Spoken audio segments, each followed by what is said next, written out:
we're going to go into our match now. herO versus herO. Top left is going to be herO playing as the StarCraft 2 Protoss. And on the bottom right side is going to be herO playing Brood War Terran. Fighting Spirit being played again as the ace match because Fighting Spirit is just a cool map and it's the Brood War map, so we're bringing it in twice. It's a Brood War map, and I feel like it's a map where you can get almost any kind of game, at least in StarCraft 1. It's a great map to kind of show people how to play. Like, if you've got a StarCraft 2 player and you got to put them in a StarCraft 1 map, I think Fighting Spirit's a good way to go. Yeah, it's just such a classic map. Everyone knows it as well. Even if you're not someone that really played a ton of Brood War, like myself, I was not like ultra invested in the Brood War scene or anything, but I know what Fighting Spirit is. I understand the legacy it has in the game and whatnot. And so, going into this game now, herO here in the bottom right did go for just kind of two-factory mech. I don't know if we're going to see him go for any kind of like mech expand. We have had Oracle rushes in this matchup already. I don't see why you wouldn't do it. Honestly, the more I look at it, the more I feel like you even want to go for a Void Ray. He's going to do it. He's going to do it. He's going to do it. Look at where this little probie's going. He's going to put it right in the middle of the two bases. He's scouted the top, goes straight down to the middle, and then he's going to scout one of these two sides. And then it doesn't really matter which side he's on because it's still in the same exact location. If you look on the mini map, the scouting path, you can see it's shaped just like the Citadel in StarCraft 2. But yeah, the idea is you've confirmed that they're not at the top right. So how did you think of that? That's what I saw when I looked at it. That's my Rorschach test of the mini map scout. God. So yeah, the idea is you scout the top right, and then when you see they're not there, it doesn't matter which side they're on. Oh, he's gonna scout it. Oh, herO. He realized. herO, he learned. Go down. He learned. He knows. Oh. Uh-oh. What's herO going to do? So the thing here is, though, is that this is herO playing StarCraft 2. This is not, what was it, Snow playing StarCraft 2 last time. herO can know how to pivot. He can know how to react and be able to, like, okay, I know what to do now that it's been scouted, or I can follow up in a more efficient way. Snow, of course, being a Brood War player, not as familiar with all those different intricacies of how StarCraft 2 works. So I'm curious now to see what herO decides to do with this interaction when, he's just a master, essentially, of going for this type of style in StarCraft 2. So the Oracle's going to come up, and, I thought he was going to go into the main, but I see the Oracle rally to the front. Can you bust a StarCraft 1 bunker with an Oracle? Surely not. I don't think so, right? Oh, Suicide of the Adept is not great. That had to have been an accidental move right there. I think he just didn't get the cancel off in time, because that's definitely not what you want right there. So the Marines are all kind of positioned at the ramp. Oh, wait a minute. Wait, the bunker's empty. You can't lower depots. He should just go into the main. He literally... Oh, he can just lift the barracks. Holy crap. You know what's funny? I literally did the same thing. I'm like, you're right. You're right. Oh, my God. Oh, my God. Okay, 6 kills. That's so funny, dude. I looked at the depots, too. I'm like, my God, he can't lower those. It's a good thing Terran can lift their buildings in both of the StarCrafts, too. Thank God that wasn't an eBay, man. Yeah. Oh, I only know how to see things from a Protoss perspective from StarCraft 2. Oh, man. Well, still 6 SCVs dying. Nexus is going to just be finishing for herO, so Blink follow-up as well. I think this is still not too bad for herO, but it's not really what he wanted. I think he wanted something much better. I'm surprised he didn't send the Adept and Zealot into the natural while the Oracle was in the main, because that also would have gotten a free at least like 2 or 3 SCV kills before herO reacted. Are we zoomed in more? Is the Goliath really that big in this mod? It is just large. Look how big it is. Where is it? There it is. Down there. Damn, that's a thick boy. That's a thick Goliath, man. Okay, so he's got the 2 Goliaths here basically to stop like an Oracle. Like, we might literally see it in a second here. Yeah. Only 1 Oracle's made. I think it's probably smart. Yeah, after having it getting scouted so quickly, I think it's definitely a smart play to just pivot off of the tech and just go straight into something else, which is what herO's done. Doesn't want to overcommit to it when he knows that it should be pretty well defended.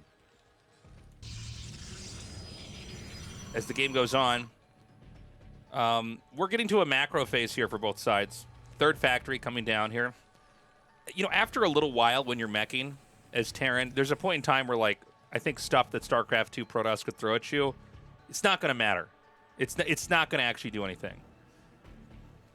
What I'm most curious about in PvT with these, for the StarCraft 2 Protoss and the StarCraft 1 Terran, is, does StarCraft 2 Protoss actually have a way to fight Terran mech? I think the Terran mech from StarCraft 1, when you have enough of it, might be the best thing in the StarCrafts.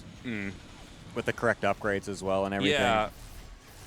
Well, Oracle coming in as well to help with this Adept. We'll be able to kind of alley-oop a few of those SCVs. Not bad.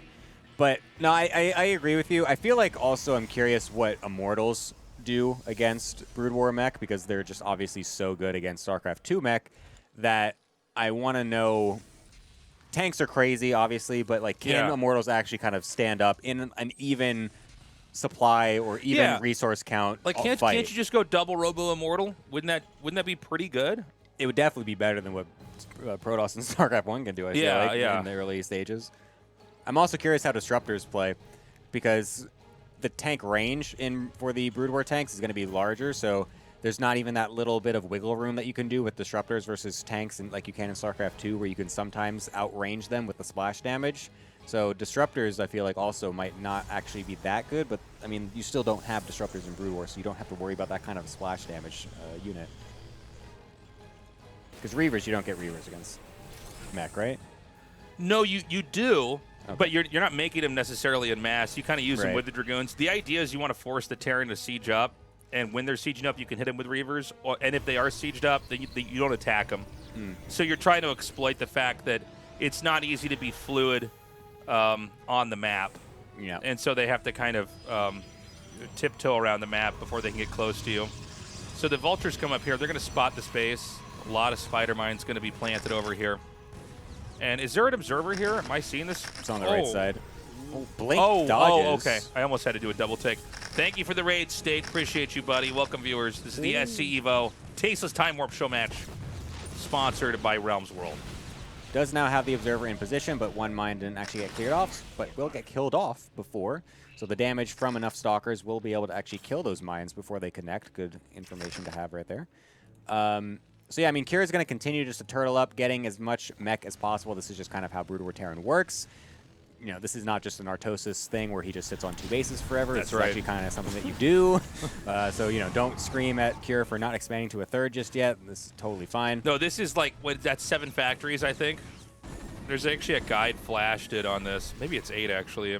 I couldn't quite count.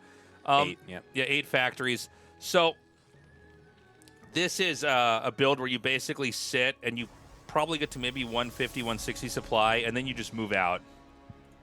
And you basically have this battering ram that's going to plow through anything they've got, and you're going to try to kill them in one fell swoop.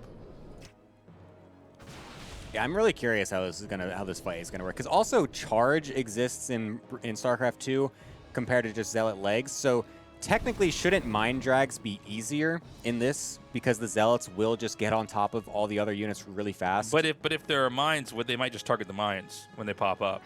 Also true. You can actually kill a mine when it pops up in StarCraft 1. You can do it in this mod too. If you target the units behind where the mines would be, then the Zealots will just charge past them, though. This is also something you can try out, I guess. Yeah, I guess that's true. Yeah, I don't actually know, to be honest. Oh, huge Zealot warp in the main base here, right as Kira is moving out. So excellent just jump on this whole situation by herO, having an observer outside the natural here, but now the whole army is going to get sent off over into this natural. Will this be able to break herO?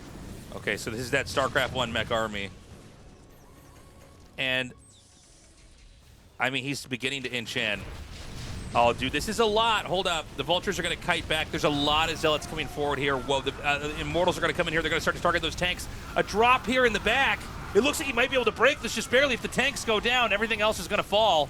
Yeah, the tanks are the critical thing to be able to take out here by herO, so he does just that, leaving only the Vultures and Goliaths. A couple tanks coming on the rally here, but this looks like it's definitely going to be enough for herO to be able to continue to snowball this fight, even picking up some of those Zealots, keeping them alive until the last second here. Excellently done. A Stasis even getting put down by the Oracle, not an Arbiter.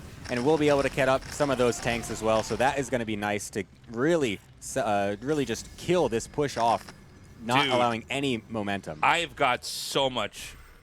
I'm so many nerd chills right now. This is so cool to see. It's like an actual straight up StarCraft 2 versus StarCraft 1 PvT. This is insane to me. Yeah. The charge lots, man, they're really doing some damage to those tanks. The blink in here too for the punish. Whenever you watch a StarCraft 1 mech army, you just want to watch the tanks. If the tanks fall, you just don't have much to defend. Even a couple tanks can hold off quite a bit. He might want to land this barracks up here in the front. The Immortals are going to come down here as well. Is he going to break in? That's going to be it. GG.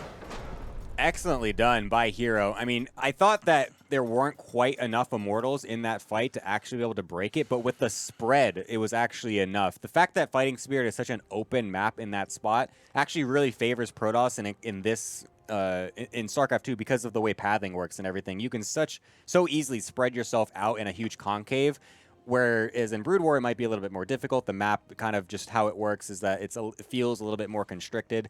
So I mean, that was just great. The Immortals not really being super in like high in mass or whatever, but the Zealots being able to spread out and everything, really well done. It's interesting. You don't have to go for a 2-base push normally. And that map was Fighting Spirit, but Fighting Spirit or not, you do want to try to get a 3rd base generally. That's like the correct way to play. We do have 2-base all-ins, and I don't really fault Cure for trying it, but on Fighting Spirit, there's no obvious base that you can push. That's the problem with the 2-base timing. Right. All the bases are kind of safe. Like in a lot of StarCraft 2 maps, there's sort of this, depending on the matchup, there's like this 4th base that one of the race takes. It's kind of like, well, that's the target. Yeah, it's like it's more forward than anything else. Right. Fighting Spirit has them all kind of segmented on the edges of the map, up ramps as well. So yeah, like you're saying, it is really hard to actually push just an anchor point and then snowball that into the rest of the bases. And a lot of times that push just becomes the main because there's no other obvious place to go, which is not bad, but the pushing towards, well, I guess I shouldn't say the main, the natural, which is what the main is connected to, because if you kill that off, they can't get out of their main, at least not easily. I mean, they can warp stuff in, but it just becomes a little bit harder.